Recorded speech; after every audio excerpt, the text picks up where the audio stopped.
Civil aviation ministry की बात कर लूं, आपके पास ये महकमा भी है। पिछले दिनों हम लोगों ने एक वीडियो देखा जो बहुत वायरल हुआ, किस तरीके से एयरपोर्ट पर हंगामा कर रहे थे कुछ यात्री, और अक्सर इस तरह की खबरें आने लगी हैं, यानी दबाव बहुत बढ़ा है विमानों में। अगर हम बात करें, बहुत ज्यादा संख्या में यात्री सफर करने लगे हैं। उस लिहाज से आप लोगों की क्या तैयारी है? क्या कोई बजटीय प्रावधान किया गया है कि सुविधाओं का भी विकास हो एयरपोर्ट्स पर? देखिए, मैं सोच कर आया था बजट के बारे में पूछेंगे, लेकिन आप जो पूछ रहे व्यवस्था के बारे में पूछ रहे। देखिए, मिनिस्ट्री, नागर विमानन मिनिस्ट्री जो है वो एयरलाइन की मिनिस्ट्री नहीं है। हमारा काम है पॉलिसीज बनाना, हमारा काम है ये देखना कि वो पॉलिसीज ठीक चल रही हैं कि नहीं। हमारा काम है कि उसके अंदर कहां पर चीज ठीक करनी है उसको ठीक करना। सर्दी के मौसम में कोहरा आता है, इसके लिए पहले से हम तैयारी करते हैं।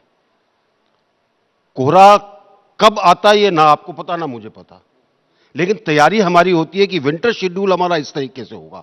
अगर कोहरा आएगा तो हमारी कोशिश है कि कम से कम डिसरप्शन हो। अब की बार कोहरा जल्दी आया, थोड़ा एक तरह से सरप्राइज भी हुआ, और उसके कारण उड़ानों के अंदर रुकावट आई। अब कई बार हम जब यात्रा करते हैं तो हम सोचते हैं ये एयरक्राफ्ट बस है, दिल्ली से चलेगी कलकत्ता उतर जाएगी, कलकत्ता से चलेगी दिल्ली आ जाएगी। ऐसा नहीं है। वो शायद दिल्ली आई है चेन्नई से और कलकत्ता से कहीं और जा रही है, तो एक जगह पर अगर फ्लाइट डिले हो गई किसी भी कारण से तो उसका फर्क 4-5 जगह पर पड़ता है, इसलिए यात्री परेशान होता है। वो तो यही सोच कर आया कि जी मैं आया हूं, मेरा बस स्टैंड है एयरपोर्ट, वहां से मैं बैठूंगा अपने गंतव्य पर उतर जाऊंगा। ऐसा नहीं होता। और उसके अंदर कई चीजें दिक्कत करती हैं। लाइनिंग हो जाती है। जब आप कैट 3 ऑपरेट करते हैं, एक मिनिमम आपकी का डिस्टेंस है जिसके ऊपर आप हवाई जहाज को उड़ा सकते हैं। पायलट ट्रेंड होना चाहिए। हमारे इंस्ट्रक्शन थी कैट 2 और कैट 3 पायलट के अलावा नहीं चलाएगी एयरलाइन। वो कम होते हैं लोग बाग, तो ये रुकावटें आती हैं और इनको हम मॉनिटर करते रहते हैं, फिर देखते हैं कि कैसे इसको ठीक करना। और जहां पर कोई एयरलाइन गलती करती है उनको दंड भी मिलता है। आपने देखा होगा कि कई एयरलाइंस के ऊपर पेनल्टी लगाई गई क्योंकि उन्होंने जो इंस्ट्रक्शंस थे वो फॉलो नहीं किए।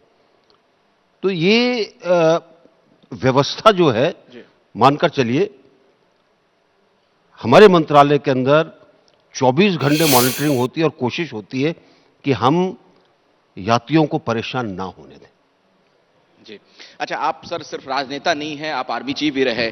ये बताइए, डिफेंस सेक्टर के लिए ये बजट आपको कैसा लगा, अंतरिम बजट का जो प्रावधान है? देखिए, मैंने आपको बताया कि ये बजट कंटिन्यूटी का बजट है, ये बजट विश्वास का बजट है, ये समावेशी बजट, इंक्लूसिविटी है इसके अंदर। और जहां तक डिफेंस का सवाल है, 2-3 चीजें बड़ी जरूरी हैं इसमें। एक तो किस तरीके से प्रावधान किया गया है कि हम डीप टेक्नोलॉजी के ऊपर काम कर सकें। आज की सारी लड़ाई टेक्नोलॉजी निर्धारित करती है। ये रिसर्च अनुसंधान के लिए 1 लाख करोड़ का फंड रखा गया है। 1 लाख का करोड़, हाँ, वो रिसर्च के लिए रखा गया है जी, रिसर्च एंड इनोवेशन। उसके अलावा ध्यान जो दिया जा रहा है वो इस चीज पर दिया है कि आप डीप टेक्नोलॉजी के ऊपर प्रोग्रेस कर सके। दूसरी चीज है, जो भी इसके अंदर बढ़ोतरी होगी वो उन सब चीजों को लेकर रखी गई है जिसमें आत्मनिर्भरता के ऊपर जोर दिया जा सके। और आपने देखा होगा कि पिछले कई सालों में डिफेंस के अंदर तकरीबन 1 लाख करोड़ का निर्यात भी हुआ है, पहली बार हुआ। और इसके ऊपर ज्यादा जोर है कि हम अपनी चीजों का उत्पादन अपने पास करें।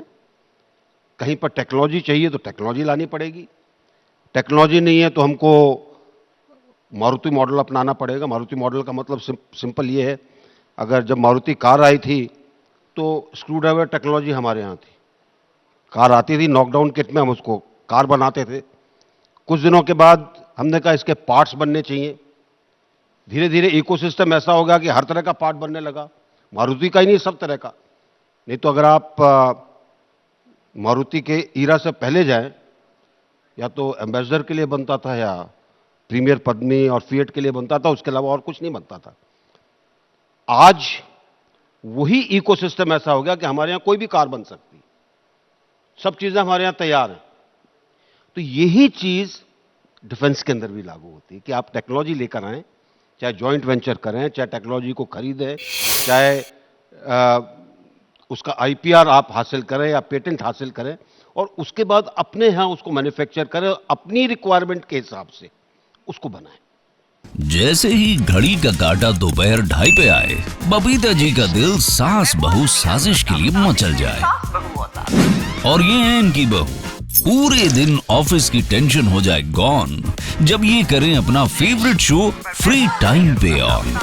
इनकी तरह आप भी देखिए अपना फेवरेट शो अपने टाइम पर और डाउनलोड कीजिए एबीपी लाइव ऐप अपने स्मार्ट टीवी पर।